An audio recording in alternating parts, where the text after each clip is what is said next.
Assalamualaikum warahmatullahi wabarakatuh. Selamat pagi anak-anak.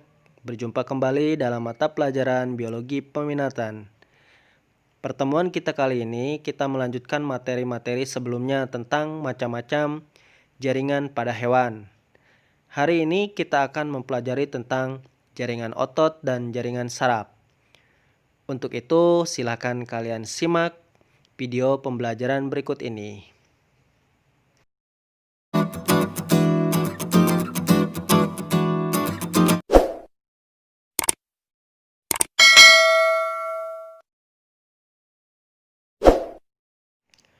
Baiklah anak-anak, bahasan kita yang pertama adalah jaringan otot pada jaringan hewan.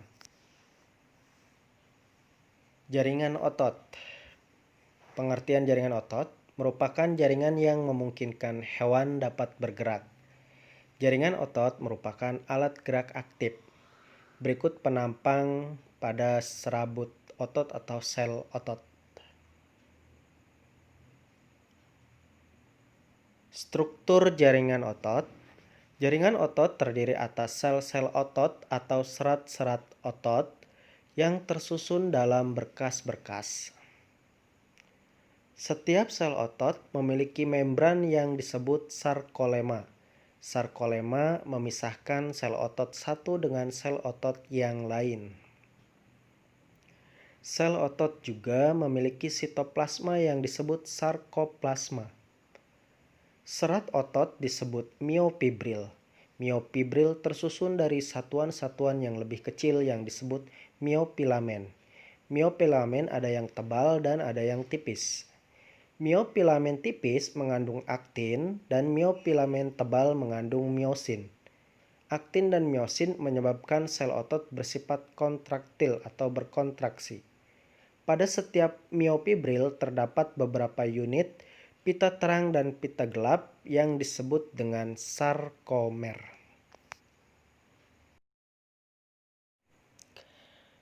Macam-macam jaringan otot. Berdasarkan struktur sel penyusunnya, jaringan otot dibedakan menjadi 3 macam. Yang pertama ada otot polos. Yang kedua ada otot rangka atau lurik. Dan yang ketiga ada otot jantung. Kita bahas yang pertama otot polos. Bentuk sel seperti gelendong. Selnya berukuran panjang 30-200 mikrometer dan berdiameter 5-10 mikrometer. Inti sel berjumlah 1, berbentuk opal dan terletak di tengah sel. Pada sel terdapat pita terang dan pita gelap. Aktivitas selnya lambat tetapi tidak mudah lelah. Kerja otot polos dipengaruhi oleh sistem saraf otonom atau saraf tak sadar. Bersifat involunter, bekerja di luar kesadaran dan tidak dapat diperintah. Otot polos memiliki aktin, miosin, dan tropomiosin tetapi tidak memiliki troponin. Selain itu, otot polos hanya memiliki sedikit mitokondria. Letaknya terdapat di organ-organ bagian dalam, misalnya usus, lambung, saluran empedu, ureter, uterus, dan pembuluh darah.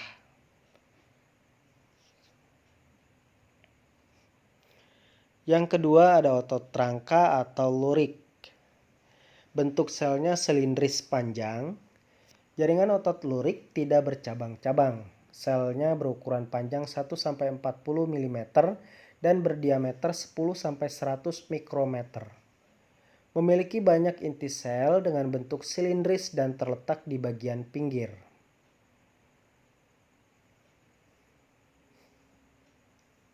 Miofibril pada otot lurik terdiri atas filamen tipis, aktin, dan filamen tebal, miosin, yang sejajar dan tersusun berdampingan.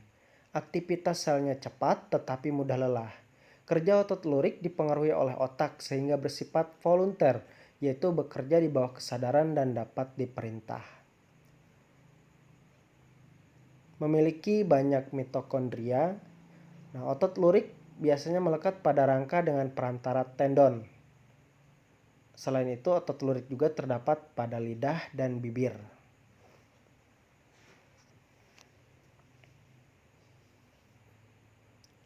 Yang ketiga ada otot jantung. Nah, di sini otot jantung ini memiliki bentuk seperti otot lurik, tetapi memiliki sifat seperti otot polos. Bentuk selnya silindris bercabang-cabang dengan percabangan yang saling bertautan. Memiliki satu atau dua inti yang letaknya di bagian tengah sel. Terdapat pita terang dan pita gelap seperti halnya pada otot lurik. Kerja otot jantung ini dipengaruhi oleh sistem saraf otonom atau saraf tak sadar. Otot jantung bersifat involunter, yaitu bekerja di luar kesadaran dan tidak dapat diperintah. Dapat melakukan kontraksi secara terus-menerus tanpa istirahat.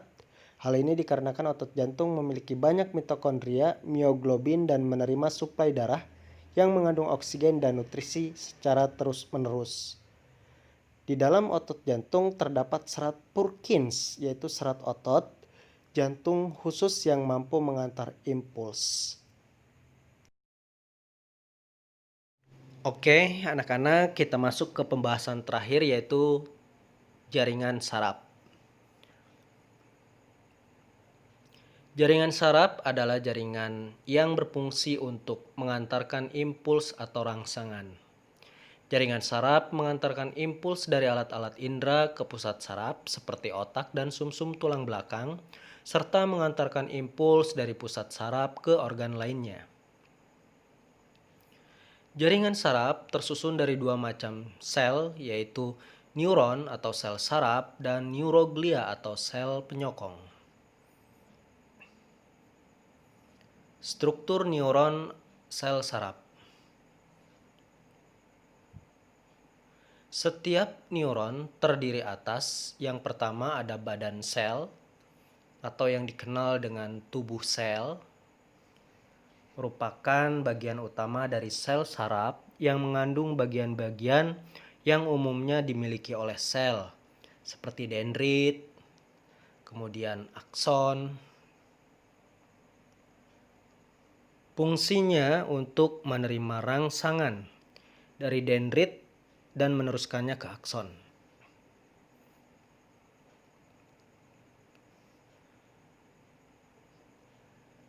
Yang kedua, dendrit.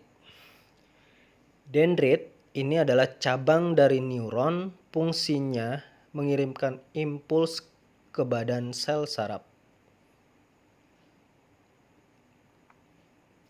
Ketiga, akson atau neurit, yaitu sel yang panjang, tipis, membawa impuls elektrikal menjauh dari sel tubuh neuron atau soma. Akson ini dilindungi oleh selubung mielin. Yang keempat ada selubung mielin. Selubung mielin ini merupakan lapisan fosfolipid yang membungkus akson secara konsentrik. Fungsinya melindungi akson dan memberi nutrisi. Yang kelima ada sel Schwann. Sel ini terdapat pada sistem saraf yang berguna mempercepat jalannya impuls, meningkatkan terjadinya transduksi sinyal elektrik dari dendrit ke akson.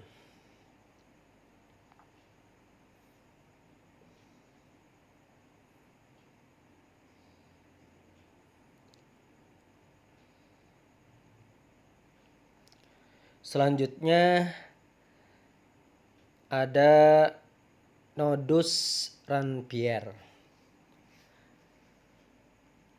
Nodus Ranvier ini merupakan bagian titik pada akson yang tidak terbungkus selubung mielin. Fungsinya untuk mempercepat impuls saraf. Macam-macam neuron atau sel saraf. Sel saraf berdasarkan percabangan badan selnya dibagi menjadi tiga. Ada unipolar, kemudian ada bipolar, kemudian ada juga multipolar. Untuk unipolar ini badan selnya memiliki hanya satu cabang dendrit saja. Sedangkan untuk bipolar ini memiliki 2 percabangan pada badan selnya. Sedangkan untuk multipolar ini memiliki banyak dendrit pada badan selnya, atau lebih banyak badan sel. Sedangkan sel saraf berdasarkan fungsinya dibagi menjadi 3, ada sensorik, motorik, dan konektor atau interneuron. Saraf sensorik merupakan saraf yang menghubungkan antara reseptor alat indera ke saraf pusat. Kemudian sedangkan motorik ini yang menghubungkan antara pusat saraf ke efektor atau alat gerak atau otot. Sedangkan untuk sel saraf konektor yang menghubungkan antara neuron sensorik dan neuron motorik.